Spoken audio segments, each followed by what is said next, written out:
Check 1, 2. What's up, guys? Starting in 2 minutes. Starting in earnest. Let's see if anybody pops in. This is the first show. Not really expecting anybody to make it live, which is fine. Don't really know what I'm doing. I had this channel years ago, and it was all pre-recorded and uploaded. So I'm new to the live stream thing. But I know some things about computers and like done some music production, video editing, so it's not too strange for me.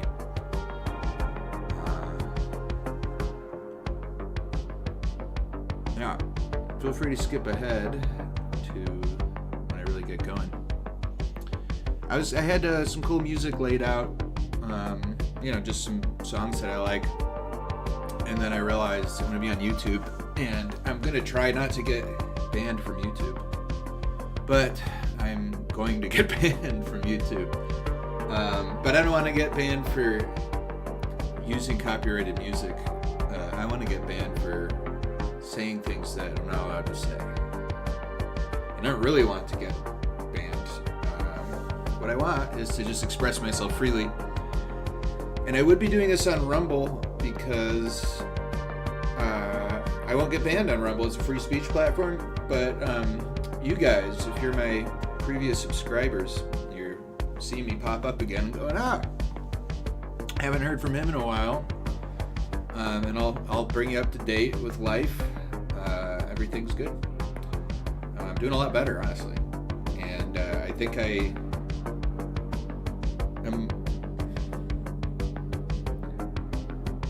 have a much better sense of what was going on with me and what could be helpful to you.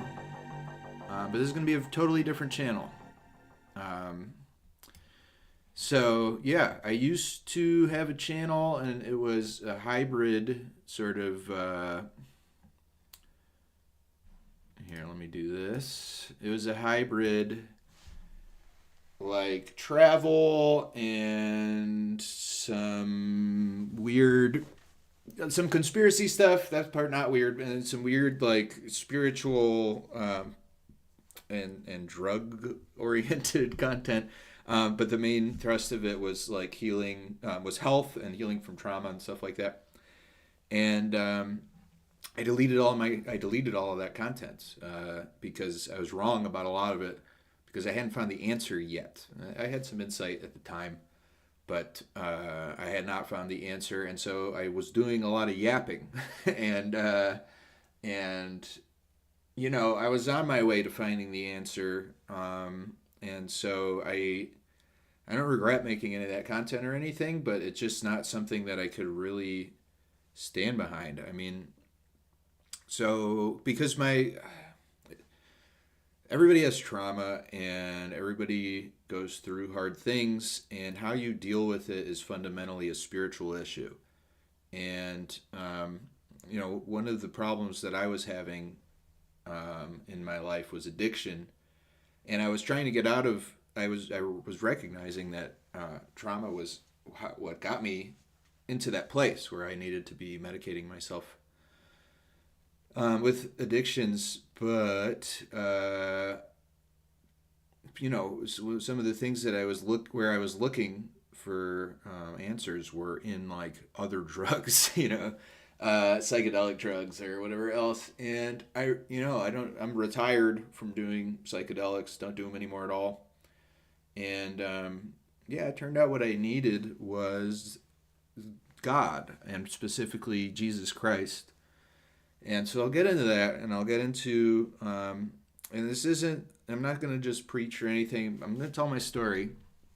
And this show, we're definitely going to be talking about theology and stuff like that, we're just going to be talking about the things that are important to me. But what the main thrust of the show is I've developed over the last few years a very specific, very strong worldview that is uncommon today, but is really the worldview of my ancestors, at least on my German side, basically the worldview of the Christian, the old Christian West, and that has to do with it's a total rejection of modernism and liberalism, and embrace of the biblical worldview, the true biblical worldview, before it was adulterated in various ways. I'm not saying that the Bible itself was adulterated, but that you can now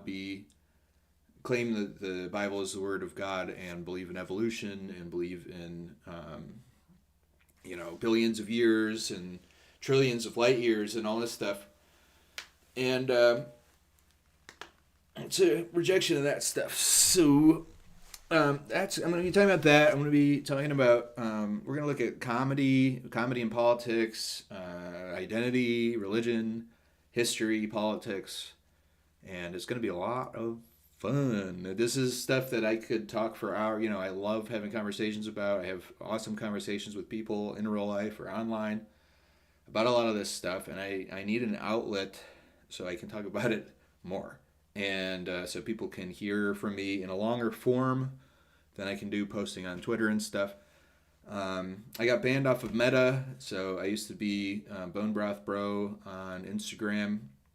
And I hope that this channel can find its way to some of my followers that didn't find me on X. So I'm on X now at a Catholic Ruckus. I'm going to change that to Bone Broth or Bone Broth Bro or something, just so I can have some consistency across the platform. But Bone Broth is my name on there. And what else? I guess I guess I'll tell. It's story time. Story time with Alex. Oh yeah. So I got a funny start, but I have an intro.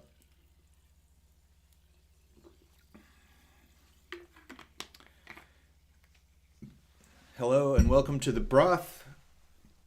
My name is Alex. We're here live on the Cauldron, and welcome to the most fun, serious show on the internet. It's going to be fun because we're going to have fun, and we're going to incorporate a good amount of comedy. I did comedy for 5 years. I used to do stand-up comedy. I was on my way to being a success, but I was a degenerate liberal, and I didn't know what I stood for. And when I say on my way, I hadn't had any big success or anything, but I had performed at most of the most famous comedy clubs in America, especially in the Bay Area, some in New York City, and elsewhere, some in Los Angeles. A lot of the same stages that some of the biggest names in comedy go on and just sell out big shows. So it was a lot of fun, but I was making a lot of dirty jokes. It was a lot of like irreverent, crude humor. I'm really different. I'm the same guy, but I've really grown up. I've really grown into who I am and what I'm about. And the last time I spoke with you guys, I was still struggling with some addiction stuff. It's not like I was looking for like a cure. And the cure is Jesus, but you have to pick him. You have to choose him every day. And I'll explain what that means, because I know people sort of say that stuff, and it's like it doesn't sound like it means much, but it does. And that was the last thing that I tried. Honestly, I tried freaking everything. I looked into all these different religions in the world. I'm half Jewish, also. I looked into being Jewish. Didn't find anything that really spoke to me there.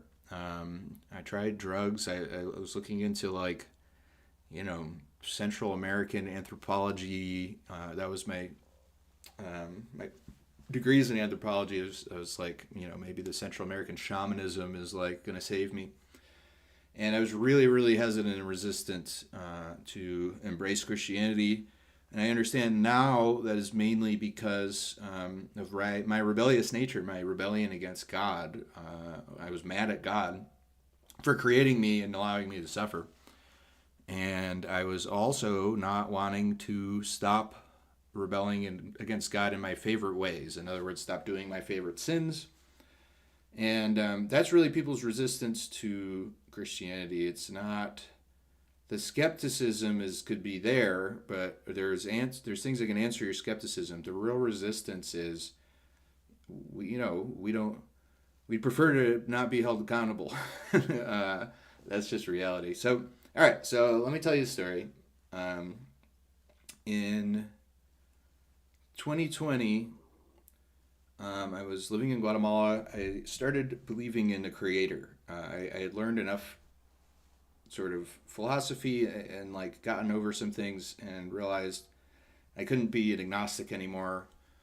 I was an atheist for a brief amount of time and had some experiences that put that to rest. And we'll tell you about some of that sometime. May have shared that with some of you guys. And so in 2020, I began believing in God, and I was taking a lot of LSD in summer 2020 when don't recommend that. When COVID was going on, I was in Guatemala, and things were semi-locked down there. They were pretty locked down for that summer. And I was going down some really dark rabbit holes. I was watching stuff. I'll show you, like, just an example.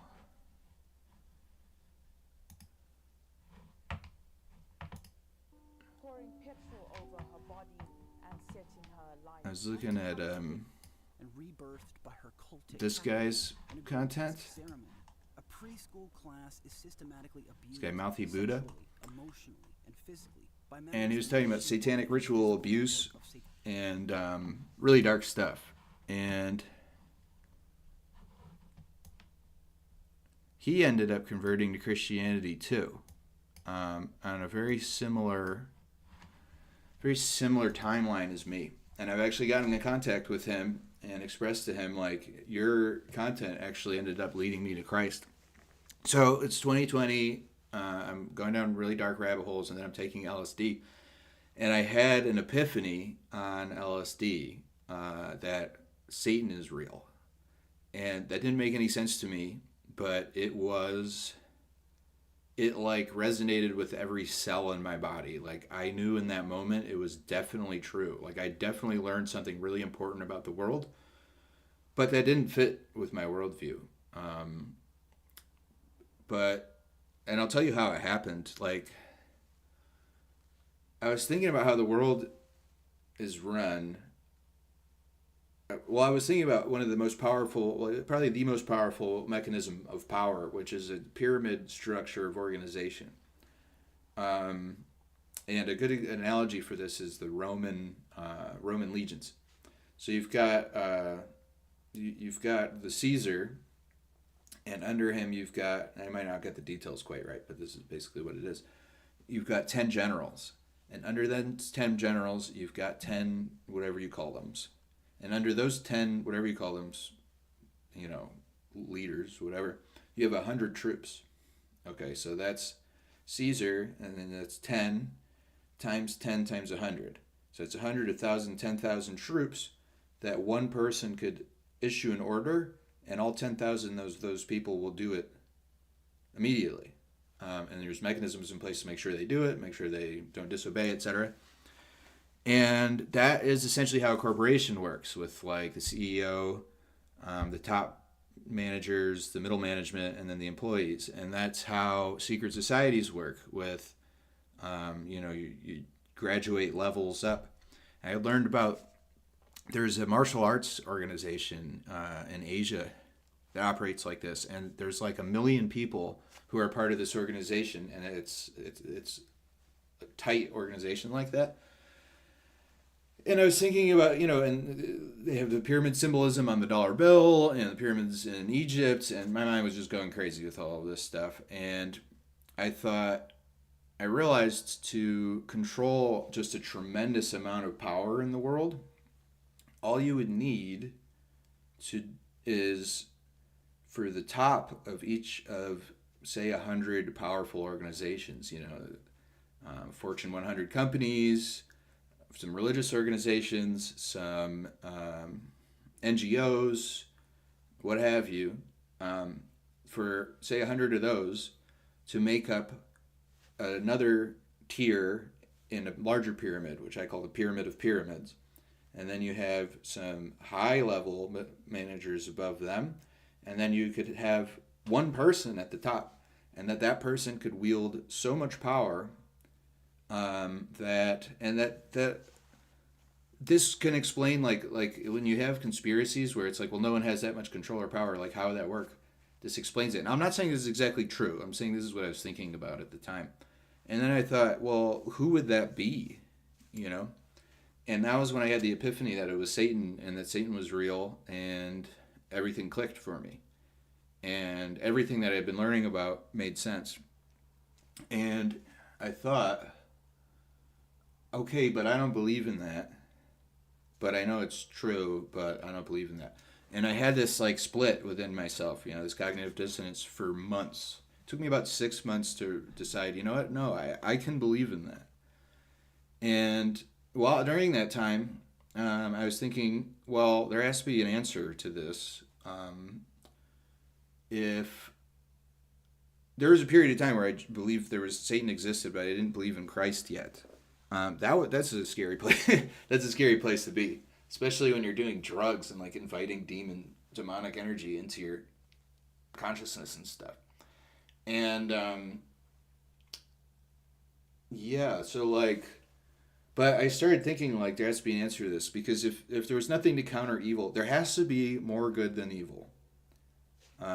Because if there isn't, evil will just destroy everything that's beautiful, and our world is full of beauty, and our world being full of beauty itself is evidence of that God is good, because only a good God would create a world so full of beauty.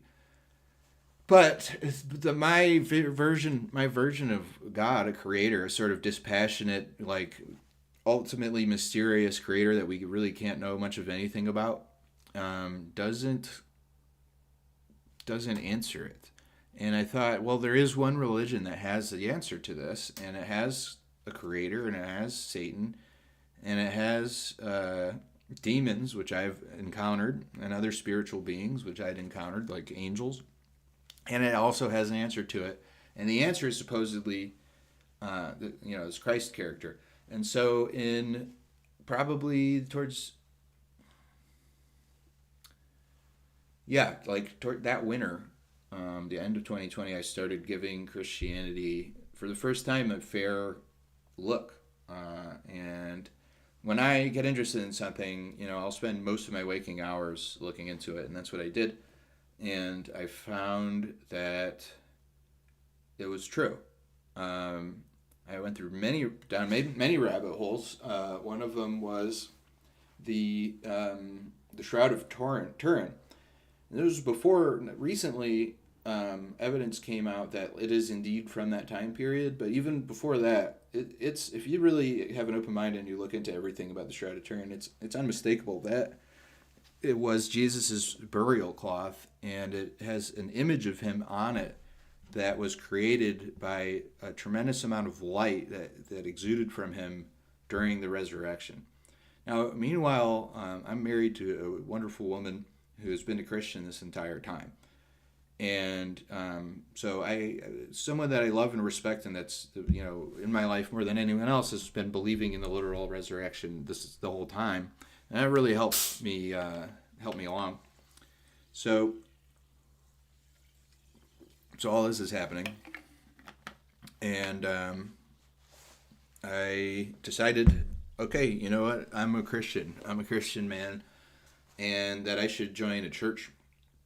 And I did some research into that. Immediately, for me, it was just between the Orthodox Church and the Catholic Church. I thought Protestant, it comes from the word protest, and what they were protesting was a prior church. Why would I be joining a 400-year-old protest movement against churches? I want to be. I've spent a lot of it was like I spent my whole life like in protest of God, of protest of churches, and protest of Christianity, and protest of the heritage of the civilization that I come from, particularly my mom's side comes from. So, so I ended up going with Catholicism for many reasons. Originally, a big part of the reason was I'm trying to stop being a rebel, and or at least be very careful in what I'm rebelling against, because rebelling against like the satanic world order, yes, but rebelling against good things, I got to cut this out. And in the West, it's the Roman Catholic Church. That's the church. Orthodox is the Church of the East. So I think if I was living in Russia or something, then I would have become Orthodox. Now, since that happened, and that might seem arbitrary because you could be born wherever, but it was more than arbitrary. It was like I'm embracing the faith of my place. I know America, it's always had Catholics. It's not like officially a Catholic country or anything, but I live in the West. Um, so yeah, I feel like I got to make this more fun. I don't know. I'm really tired. I've not been sleeping well. My dear cat. We sent my dear cat to God yesterday. He's 16 years old. He was sick, and I got home from work, and he'd been okay. Like it wasn't. We weren't gonna put him down because he was still enjoying life for the most part. I got home from work, and he couldn't even stand up, and yeah, he wasn't getting any better. So I'm in a grieving process right now. This cat was with me in Guatemala. Some of you guys saw him on screen. If you were with me back then, and he was just the sweetest, most loving, cute, good-looking freaking cat ever. I'll show you a picture of him. And so yeah, and I had my in-laws here. I love my in-laws. We had a great visit. But that was a little bit tiring too, and I'm just exhausted. I've slept an average of like 3 hours. Now 5 hours maybe a night for the last week or something. So I'm exhausted. Let me show you. I got some pictures. I got some pictures of my little guy, and I miss him. But we're gonna have a good show anyway. And also, like, I don't really know. Like I said, I don't really know what I'm doing with live streaming. This is gonna get a lot smoother, and more fun, and better, because I get good at things, and I get good at them pretty quickly. All right, can we see this? Yeah. Look at this guy. He's such a sweetie. He's like, hey, quiet, I'm taking a nap. Here he is. He found this injured bug, and he was just, like, dutifully staying with it. He was just taking care of it. So, yeah, he's awesome. So, yeah, rest in peace, Grim. So, where was I? I guess I can come back like this. Yeah, so I decided to become a Catholic. I moved to the United States. I'm way up north. And I love it here. It's like in the thumbnail you can see the type of terrain I'm in. I got a snowmobile. I'm bartending. I'm loving life. Things are great, honestly. Never better. We love where we're at. And having Christ in my life, it's like I'll get into like why it's so much better than any of the things I was trying to do in terms of suffering, which we all suffer, and God intended for us to suffer, and that can be true, and He could also love us infinitely and be infinitely wise, and it's getting into some of the Christian teachings on this stuff. It's more helpful than anything that I was telling you before. I'll tell you that much. So yeah, we moved up here, and I took classes like 2 years ago to join the Catholic Church, and I had a previous marriage I had to get annulled because the Catholic Church doesn't believe in marriage. Some people take some of this stuff as like a negative, like you got to jump through hoops, you got to take classes, blah blah. This is like what has preserved the integrity of Catholicism, and what's really preserved the integrity of Western civilization and Christendom for 2,000 years. We've gotten way too far away from like standards and that sort of thing. So it's awesome. So yeah, I loved the classes. I made a friend in the class, a couple friends in the classes.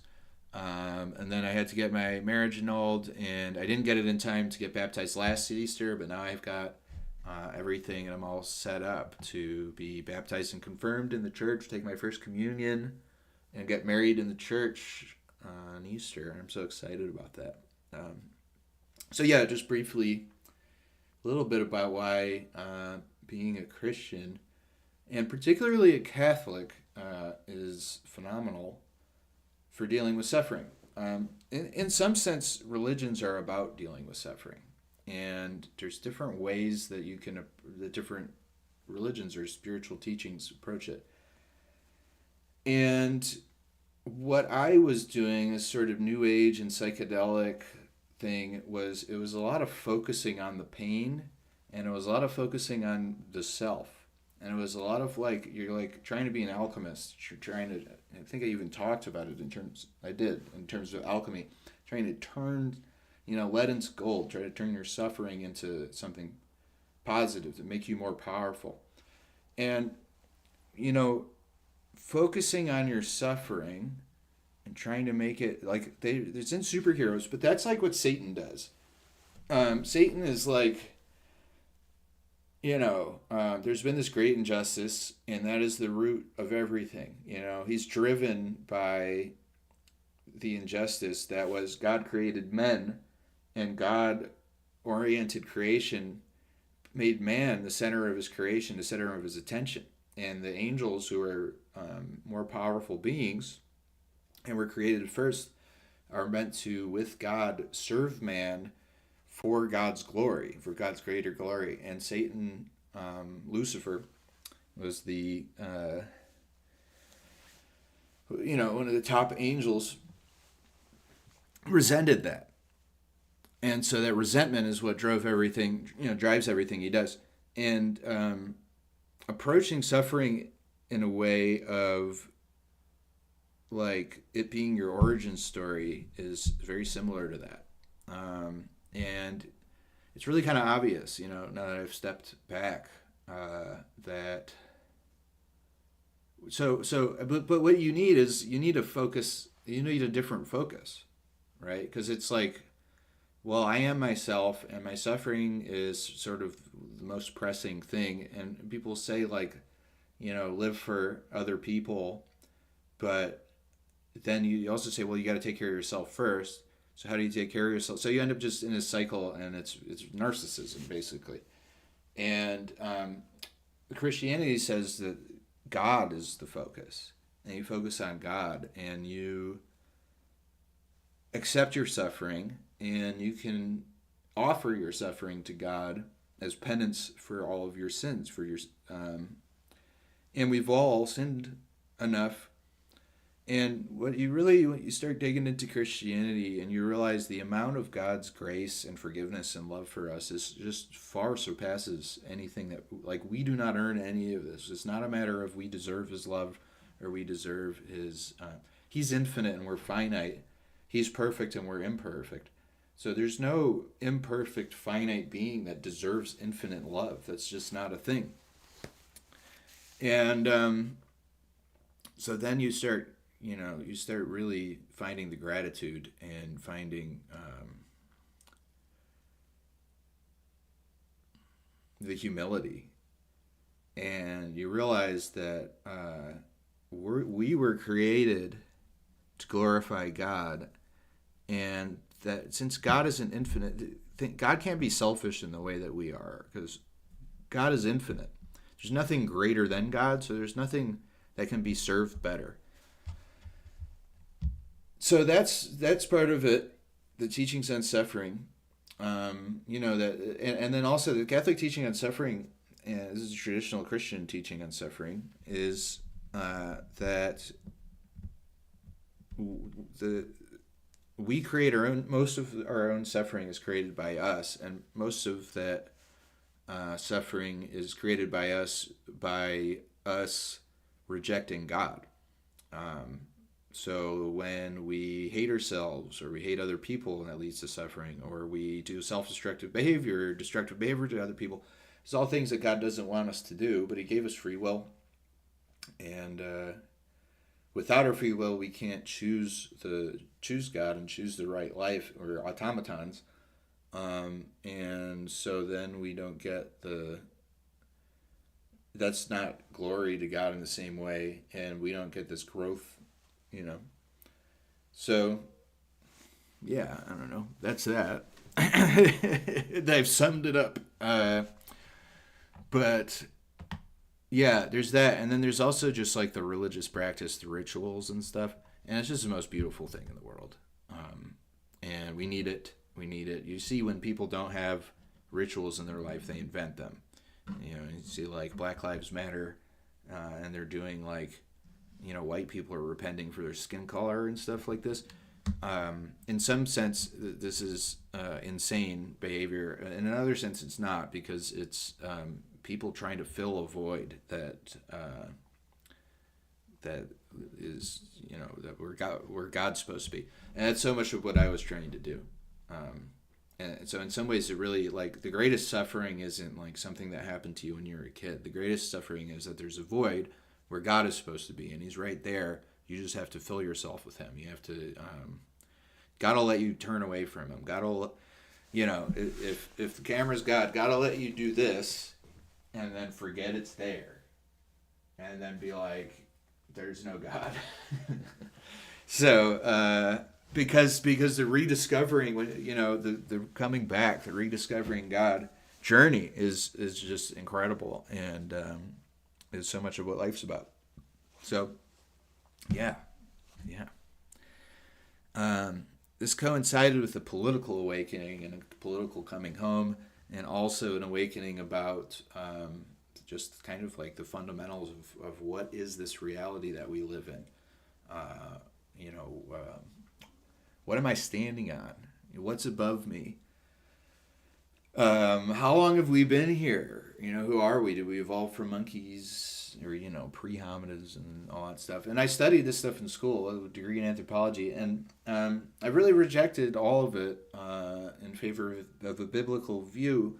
But I actually, that stuff came before I became a Christian spiritually, mainly. It was my curiosity was driving me, and you know, you find out that some of our, you know, so-called elites, some of the most powerful people in the world, are trafficking children, and in some cases, ritualistically torturing them, and call Satan their, you know, they're openly Satanists or covertly Satanists.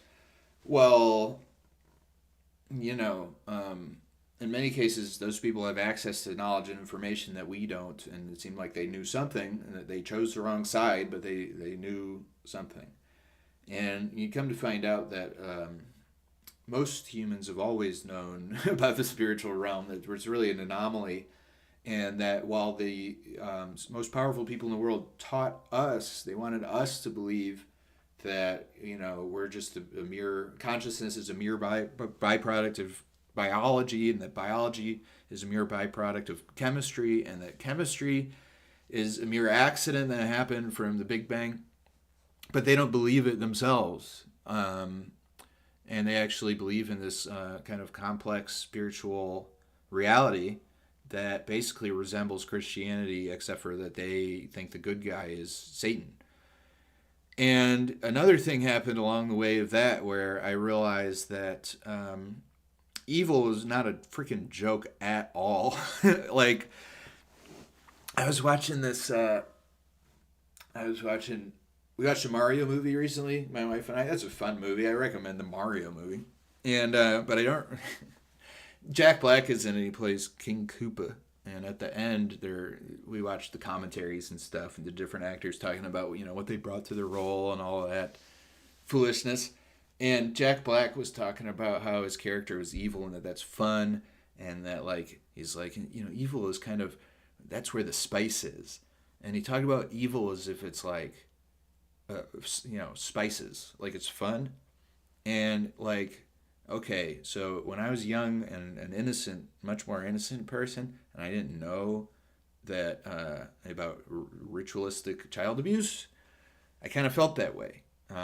Because to me, evil was like the media and music, rock and roll music, and all these things. Which there's good things in there, but it quite done a number on me, like it does a number on a lot of people. You ever notice how like uh, the there's a pre-paved path for you take a young Christian kid who maybe they get abused by their parents or something, and their parents say they're Christian, but they're obviously not practicing Christianity. At least none of us are practicing it correctly because it's a perfect practice.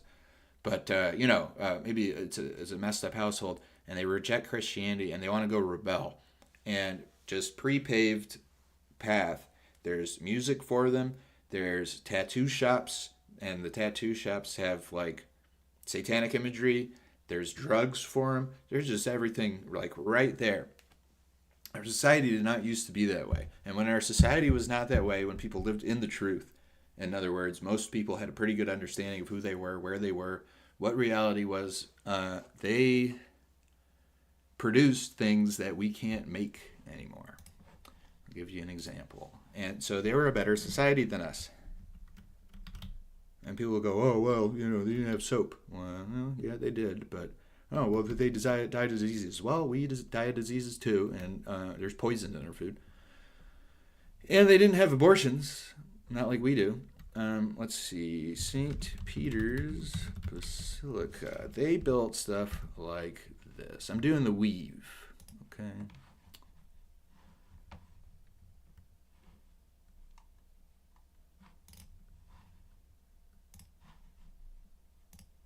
Here we go. They built stuff like this. We can't build stuff like this. Started to realize that there's just a tremendous amount of propaganda to get me to think that the people who built that were dumber than we are, and that they're backwards, right? Here's what we build. Modern architecture, monstrosity.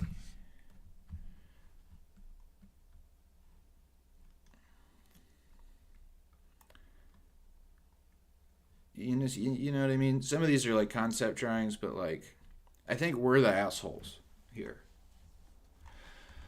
That is a big, this is at some point it all starts coming together, and you're like, oh, like this has to do with politics, this has to do with history, this has to do with conspiracy stuff, this has to do with lies, this has to do with the media, this has to do with religion. It's all one fight. There's one fight going on, and that is good versus evil, Christ and the angels versus Lucifer, Satan, and the demons, and the people who take the sides. And in the Bible it says, you can't serve both sides, and if you don't serve God, then you're helping Satan. And that's the reality we live in. So yeah, what was I saying? The pre-paved path. How to get to the pre-paved path?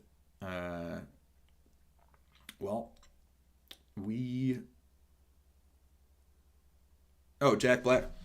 So Jack Black, right? He's saying, talking about evil like it's a fun thing, and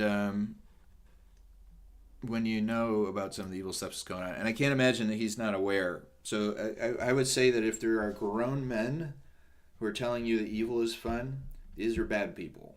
I don't know him personally. I'm not making a specific accusation against him, but I think that's pretty safe bet.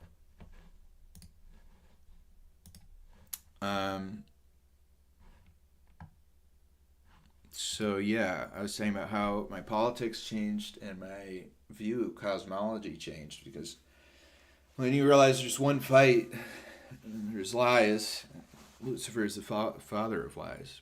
And you have this quote.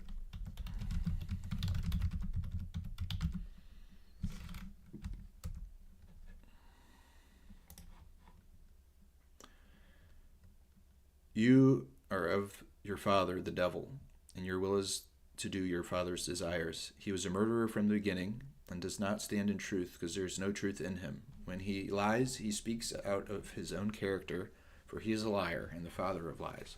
This is what we're dealing with. And, it's like one of those things you just start questioning everything. I was doing a lot of questioning back then, like I said, I haven't changed. I figured out the truth about a lot. And I by no means do I know everything, and by no means am I always right. But there are some things that a lot of people don't know, and I'm going to explain them. I'm going to explain them to you guys. This is going to be fun. So, I wonder how long I've been going. We could get into some politics, like I said. Let's see here.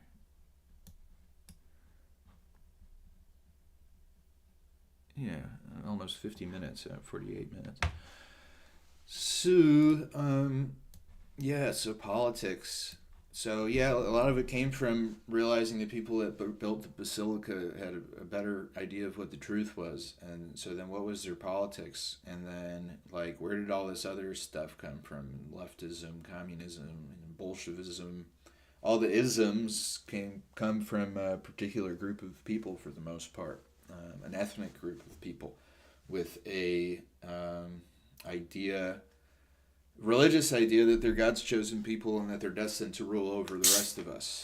And so I'm half Ashkenazi. I know many Jewish people who are great people. It's like people always know what a group is. They understand you can talk about a group. You can understand you can make generalizations of a group. You can say Asians are good at math. And then as soon as you make a generalization about that group, people forget what groups mean, and they think you mean all of them, and you wish them ill. And a lot has gone into the, making you have an allergic reaction to hearing anything about this group, and that seems to be breaking down. And and there is real hatred and bigotry, and the only way to approach this is the Christian approach, especially the old school Catholic approach, which is. All people are children of God. Everyone's worthy of dignity, but there is a spiritual battle going on. And this has been a big development in my life since you last saw me too. My father is ethnically Jewish. We've always had kind of a difficult relationship, but we've always loved each other. And in 2022, Kanye West said a few things about that group of people, but a lot of people missed that the first thing that he shared was the screenshot of the text message, and I'll pull it up. And, there's some nastiness.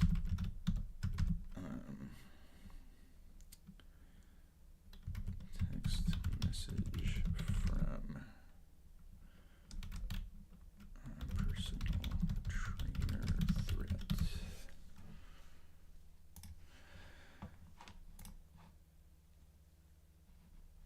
So Harley Pasternak was Kanye's personal trainer. Now, I'm going to give you a little background on Harley Pasternak. He's got a website. He's a celebrity personal trainer. Okay, this guy. Now, transforming bodies, minds, and spaces. Here's his Harley's clients. Okay, so these are the most famous people in the world, and it's a lot of them. Click here to see more. A lot of the most famous people in the world. Al Pacino, Bono, Brendan Fraser. That's interesting. It says Ellen. Ellen Page, isn't she, is it I'm not touching that because I'm trying to not get kicked off of YouTube immediately. Here's Jack Black. Evil is like a spice, evil, it's like paprika. All of these people. Mac Miller, who was killed, involving pharmaceuticals, which is going to be relevant when I show you this text message if you haven't seen it.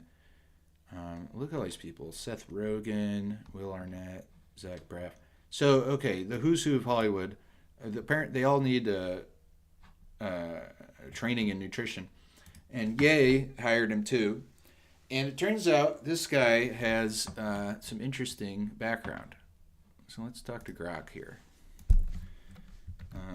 In in brief list form.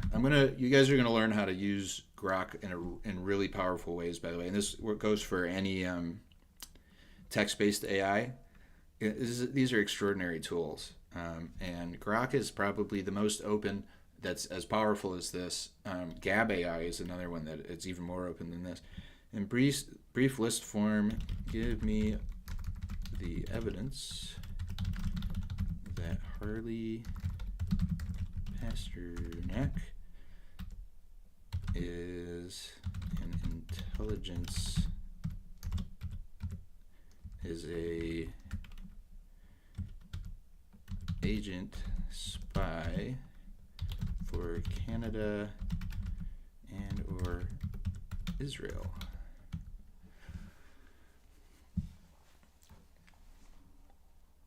Here's a brief list of evidence or claims suggesting Harley Pasternak might be an agent or spy for Canada and Israel based on the information and available information and speculation. Most is anecdotal, circumstantial, from unverified sources. No definitive proof exists in the public domain. So we're taking this with a grain of salt. But, okay. Past employment with Canadian Department of National Defense. So, okay. Work as an exercise and nutrition scientist for Canada's Department of National Defense. Kanye West claimed that Pasternak was connected to Canadian intelligence. Well, we know he worked for the Canadian Department of National Defense. Reference MK Ultra, implying Pasternak might have a covert role. Jewish background connection to Israel. Celebrity handler speculation. I don't know that this is speculation. We know that celebrities have handlers, and they're people who try to keep the celebrities who have a lot of power and influence under control. Oh, I'm an idiot. I'm not sharing. Here we go. All right, so let me just show you that I wasn't bullshitting you here. Here's all the famous people. Here, let me get this to fit better.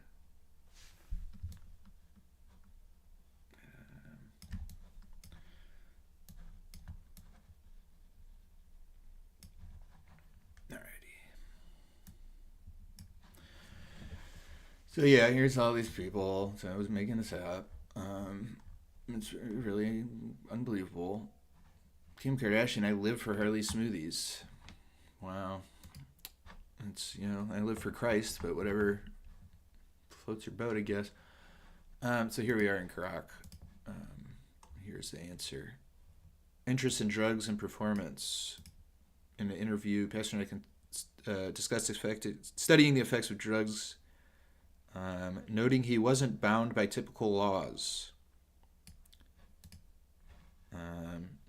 Shall we find that real quick?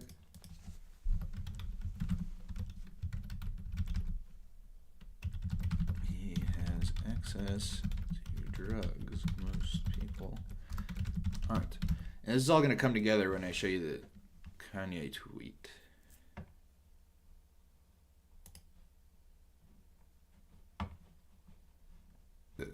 Where's the... In Hollywood, you don't need to threaten violence. You just need to threaten publicity. It's funny, in Hollywood, you don't need to threaten violence. You just need to threaten publicity. It's funny, you can...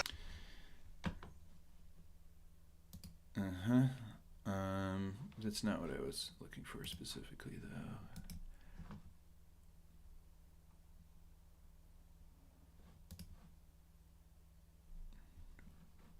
Lucky enough to have him as my graduate advisor, and the area that I was interested in was how drugs and food affect muscular performance. And when you say okay, it's just the interview. Enhancing drugs, are they all kinds of drugs. Right. Okay. So all kinds. Working for the military, I wasn't governed by the same laws that the typical person was, so I could look at the impact of certain drugs that are not everyday things. So we looked at a drug called modafinil, which was for narcoleptics. So if you give a soldier this drug, how long could they stay awake for without having any health detriment? Is that used now as one of these brain drugs? I've heard the name before somewhere. Yeah, so it's very interesting. Modafinil, it will keep you awake, but it's not a stimulant. Really? So if a special forces person has to stay awake for Done 3 most of the nights, drugs. waiting for the right opportunity to do whatever they have to do, we could give them modafinil and it would keep them alert.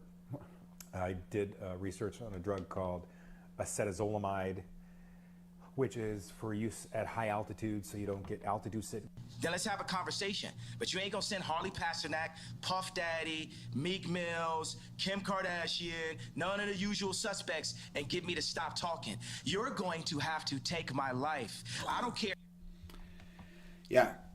So here is the Ye.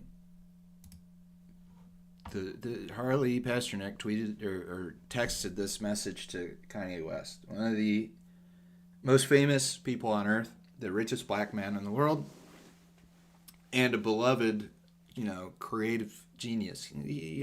Say what you want about his opinions, his issues, whatever. He is, if this person can bully someone like him, imagine what they can do to you if they think that you're getting too much power or stepping out of line.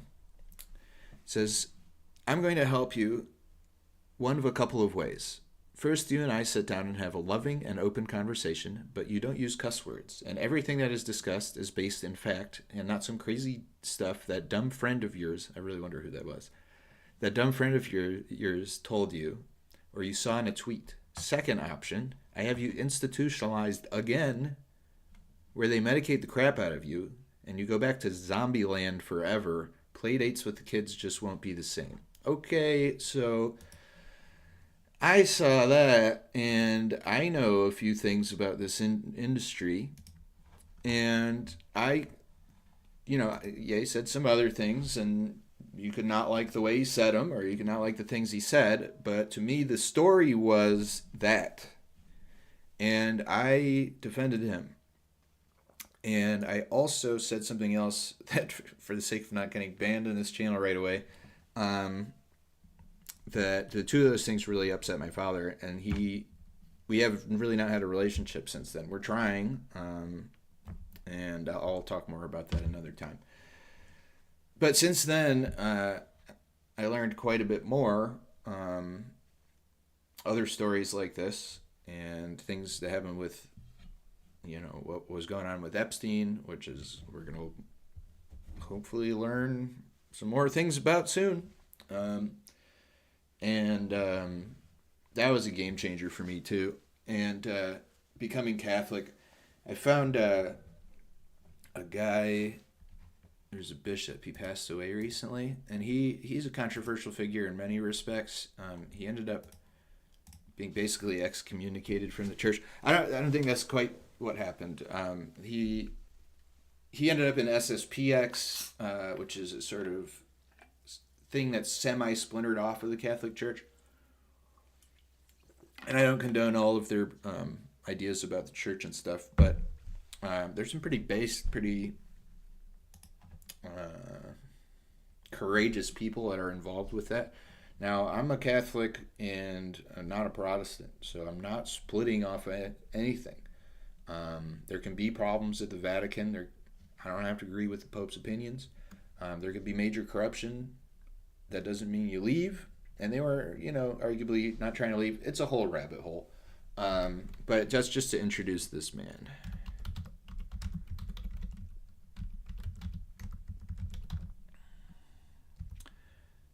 Now, I think I'm safe if I find a thing on YouTube that I won't get kicked off of YouTube, because he says things that'll get me kicked off of YouTube. But this guy had a big impact on me and helped me understand how to understand Jewish power from a Catholic perspective, and how to think about that stuff in a way that is Christian, fundamentally loving, and also realistic, and also serious. That doesn't gloss over it. That doesn't prioritize some people's feelings over the truth. And that's something that I won't do, and I'm willing to sacrifice in my life, and I have, particularly my at least having an easy relationship with my father and possibly having one at all. But and I want to emphasize, my father's a good man. I understand why he's hurt. And I think if he knew everything that I did about what's going on, then he would feel differently. But he only has the information that he has, and he was brought up in the way that he was, and believes the things that he believes, and I respect that. And in some ways, he needs Christ like we all do, and I pray more than anything that he comes to that. But it's his journey. So this was a big impact on me. Everybody should watch this. Real History, July 97. Here is history. And we'll just watch a little bit. Catholics need to know history. It's interesting that in today's guy's schools, so the badass. children are taught less and less history. The one world government and the new world order do not want people to know history. They want people to be dumb, stupid, sheep that can be led where they like, with no pride You in liking their this country, guy so no far? love of their country. And Americans' love of America amazing. is patriotism. That's good, as long as they don't love the Freemasonic principles. But it's difficult to disentangle the two. That's where the problem is. Okay, so he's saying the problem of understanding history for Americans is that it's good to be patriotic and love America and love your country, but you can't love Masonic principles, and you have to disentangle the two. So before there was Jewish influence in a big way in America, there was Masonic influence in a big way in America. And there seems to be some overlap. The Masons say, so there were the Christians, and America was a Christian country. By far, most of the people in the that lived here, that were Americans that during the founding of the country were Christians. But in terms of the powerful people, there were a lot of Freemasons, and many of them claim to be Christian, but you can't be a Catholic and be a Freemason. It's literally not allowed. You're not allowed to be a Freemason if you're a Catholic. And there's good reason for that. And so they kind of mask it under the guise of like, well, we accept everybody, man. And like a lot of like liberation, the idea of like somebody said this recently. They said what America is about is liberty. No, it's not what it's about. We don't worship liberty in America. We worship God in America. And a lot of times what people... So they frame it as liberty is liberty from the tyranny of like the British monarch, and liberty from the tyranny of fascists and stuff like that. But a lot of times what it means is liberty from God, liberty from God's teachings. You don't have to follow the Bible. Not only that, but society can't ban things that are harmful to the people. And what that does is that allows powerful people, oligarchs, who think of themselves like gods and us like pawns, a lot of them do, to industrialize harmful things like pornography. Pornography is a perfect example. The founding fathers, when they talked about liberty, they did not mean the freedom to put hardcore pornography on phones like this and then put the phones in the hands of children. History. You go back to the Middle Ages, and we're talking there about the 13th century, the 1200 to the 1300. The Middle Ages gave birth to the Inquisition. In the later Middle Ages, you have the Inquisition. Let's call that the 14th century. Then came the Reformation, so-called. The Protestant Reformation, that is about we'll put it in inverted commas, it was, of course, as Catholics said, the Deformation. So you guys gotta, Protestants control the vocabulary. you gotta at least, There aren't enough Catholics. like, you're not educated unless you understand the traditional Catholic perspective. Europe's religious wars follow on the Reformation. Religious wars, principally in the 17th century, in England and in Germany especially. France wars. The two revolutions are completely different. They are. The ideas are essentially the same. So that's kind of late French and 18th American century. Revolution having the same ideals. We come then into the 19th century, which rolls through to the 20th century. That's today. Let's see if I can Liberty, find another. wickedly suppressed. Oh, you stupid junk. Brighter every day just by thinking that we're better and brighter every day. Somebody who's a self-improvement. Carnegie? Dale Carnegie, maybe. Dale, junk, stupid junk. Inquisition. Like, find yourself, if you can, a priest who's not afraid to talk like For a this. liberal, that's the worst possible thing. Right. It's the most wicked possible suppression of liberty. Liberty, wickedly suppressed. Like, Oh, the isn't it Inquisition. something that unless you went and looked You for want the it, Inquisition back, don't you've you? never heard this perspective? They start trembling and shaking when you mention the word Inquisition. Liberty wickedly suppressed. And nobody thinks twice. Inquisition is a word like fascist, or colonialist, or Franco. But people just sort of go into a delirium. Liberals go into a shaking delirium when they hear these trigger words. All right, the Inquisition, the Reformation. Now we begin. Now you see, the end. The Reformation. So he's talking about how liberals have a very knee-jerk positive or negative reaction to each of these things. And then I'll get into what the Catholic view is, the traditional. Being as bloody as it was, it's the bloodiest war that Americans have ever fought. Over 500,000 casualties. After 30 years of, you want to be a Protestant, all you've got to do is move from one of the Catholic provinces or countries, the Peace of Westphalia. They said, watch out, watch out.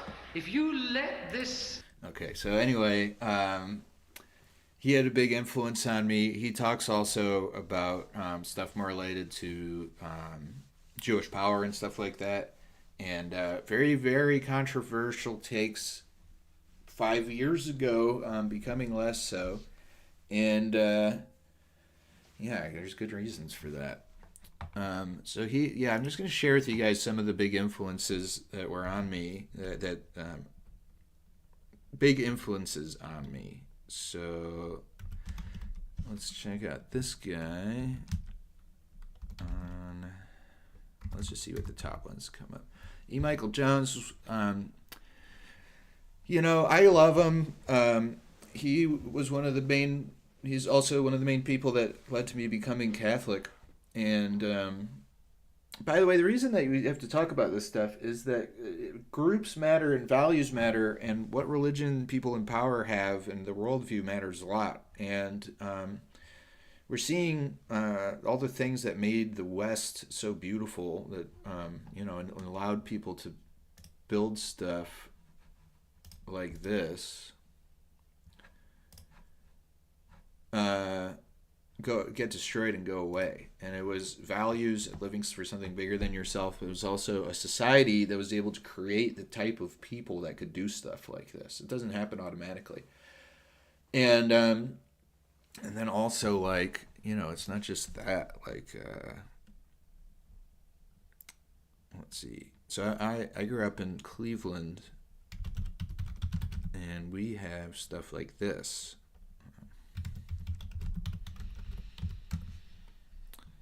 So not that long ago, we built stuff like this. That's what the mall looked like. And we had stuff like, we built stuff like this. And we're not doing it anymore. And there's a lot of crime, and our society is basically falling apart. And so if you want to save society, you have to be willing to look at hard truths about things and not worry so much about people's feelings. You should be concerned with people's feelings, but you shouldn't let that stop you from telling the truth and investigating the truth. It's kind of obvious. But I didn't always know that because I used to be a libtard. And if any of you, are on the liberal side, I got that. I was probably more cringe liberal than you. I mean, I was like, to me, I think I wasn't so far off. I think God blessed me with a pretty good sense of right and wrong. So I was like a Occupy, Bernie Bro, Andrew Yang type of liberal. And I really hated, like, Obama fooled me for a while. And so anyway, at some point I'll get into the whole story of, like, how my liberal thinking got demolished, mainly by current events and narratives and stuff like that. And I know a lot of people had a similar experience. A lot of people had a similar experience, and they end up becoming sort of libertarians, or they end up becoming like very centrist, or they're just trying to be common sense. But you need a strong ideology, and it's not weird, and it shouldn't be controversial for your ideology to embrace the ideology that allowed people to make this stuff, at least to explore it. And they make it hard. They say these people were bad people. They're anti-Semites. They're fascists. So like I said,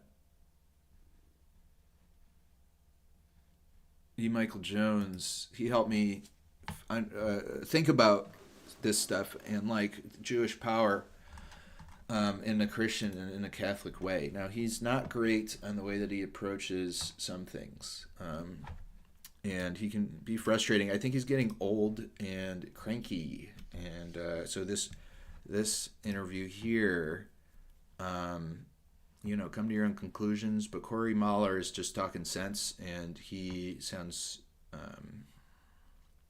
like an out-of-touch kind of boomer who is incapable of admitting he's wrong and course correcting. But he can be great, though.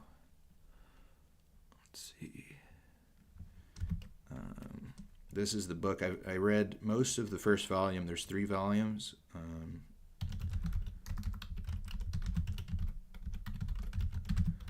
A revolutionary spirit is the way to understand this.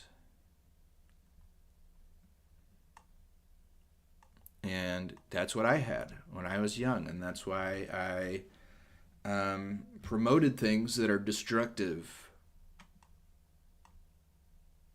Let's see, what would be... I'm trying to find, like, a clip of him just cooking. Let's see what this is. We have become, by nature, rebellious.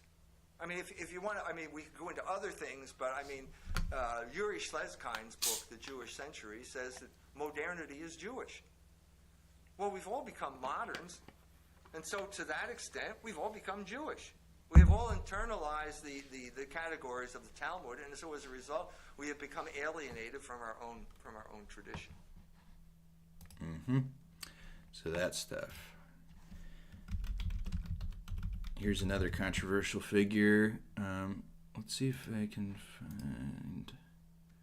Here, let's see how this... Would you say, good. all things considered, that the Holocaust is wrong? If it were real, yes. Okay, I can't disavow. I don't want to get kicked.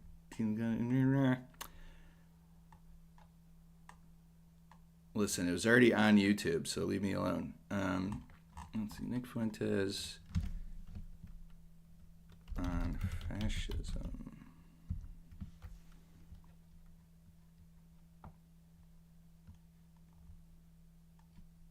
Let's see.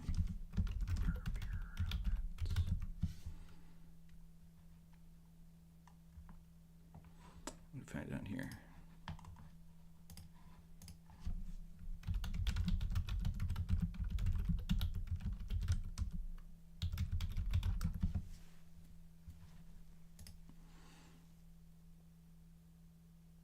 So just someone else who had an influence on my politics, and I don't agree with everything that. I shouldn't have to say that. I have my own mind. I'm a 40-year-old man. Although, if I'm here, it's a little bit harder to play it without being worried about getting flagged. There's a really cool clip.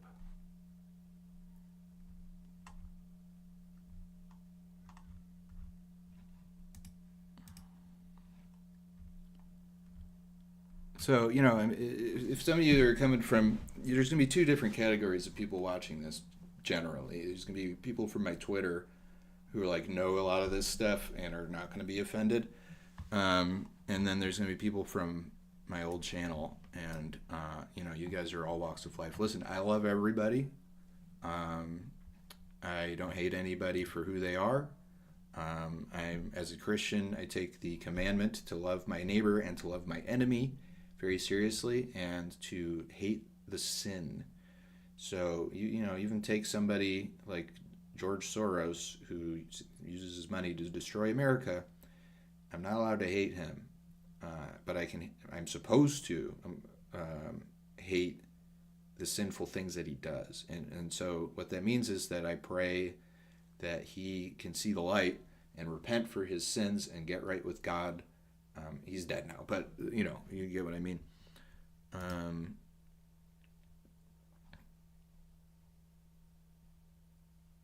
Yeah. So anyway, I'll find some stuff from him at some point, and that'll be fun. Maybe I can try one more thing.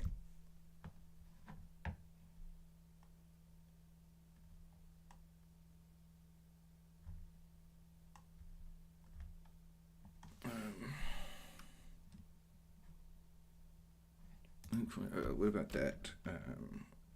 What is that show called? Not infotainment. Let's see. Yeah, my memory recall is not great.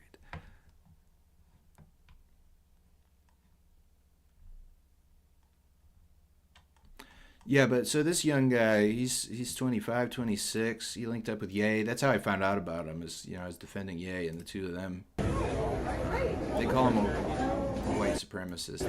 He's not. But we're not ashamed of who we are. You know, my mom's side is German. That was a big thing I had to do, was get right with who I am.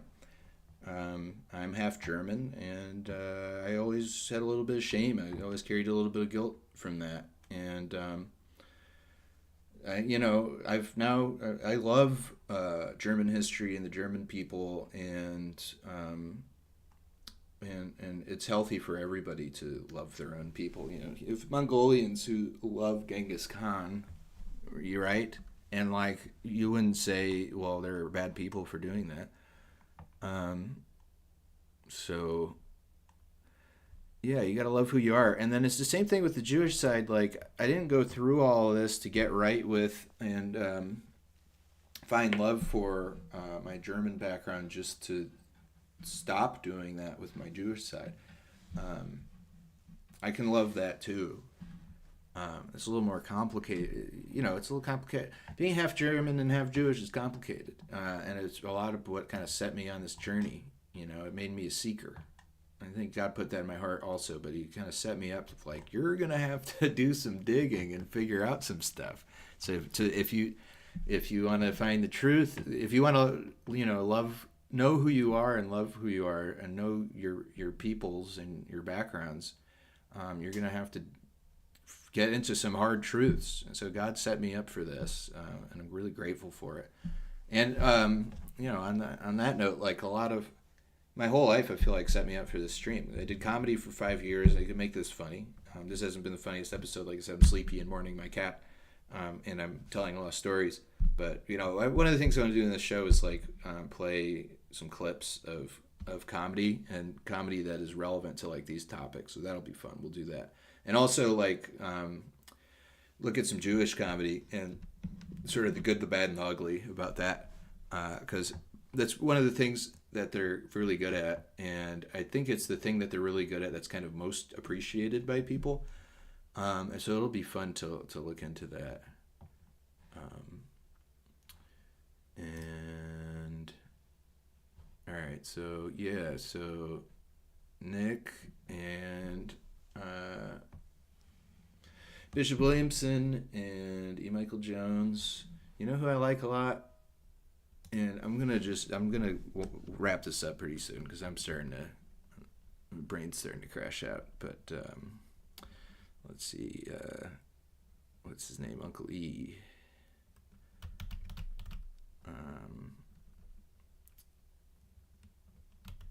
Jesus Christ. Yeah, I need a nap. Well, okay, so this was fun. And I wonder if I ever got any viewers. I'm not attached to that if anything happened or not. I don't even know where to find it anymore. Hey, somebody liked it, and that wasn't me. And there's 2 concurrent viewers, so sweet. That's awesome. Whoa! The live chat. I forgot to even look at this. Altazar, love you, bro. He's like one of my biggest supporters on X. Dude, thank you so much for showing up. Freaking love you, man.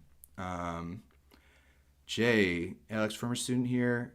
We have been on a parallel journey. Love you, bro. Good to see you. God bless you, Jay. Thank you for saying, man. Thanks for popping in. Have to sleep now. Good night, Altazar. Jay, dumb friend, probably Nick. Yeah, absolutely. Alex, have you watched Rouge's interview with E. Michael Jones? It's a few years old now, but it's worth it. I don't think I have seen that one. Have you read Libido Dominandi? I have not, but it's on my list. No, but I feel like I get the idea because I listened to like every single one of E. Michael Jones' lectures and podcasts. It was like, it took me like 2 months. I listened to like an hour or 2 a day. I just ate all this stuff up. So I feel like I get it. Get kicker. LMAO. Don't get kicker. I don't know. Yes, that is loving your enemies. Yeah, yeah, absolutely. So yeah, it's all love. Let me do this to wrap up. It's awesome. I got a couple of people. I don't mind that I didn't see it because I would have been. I can get distracted by that. It's like, oh, someone's watching, but I'll be getting more comfortable. But I'm feeling great about this. 2 users that enjoyed the content. It's only uphill from here. My heart goes out to you guys. I love you. I'll be back tomorrow. I will be back here tomorrow at the same time, 4 p.m. Pacific Standard Time. And my goal is to do this every day for March and April. I have 2 months off my normal job. I don't know, I have to go to the neighboring town to meet with my priest some point. I might miss 1 or 2 or reschedule or something. But pretty much can be here every day. And after that, I'm not sure exactly what I'll do, but I'll probably go to a weekly show. And it'll probably be at the same time. And yeah. Yep. So, God bless you guys. Let's get out of here with a little music.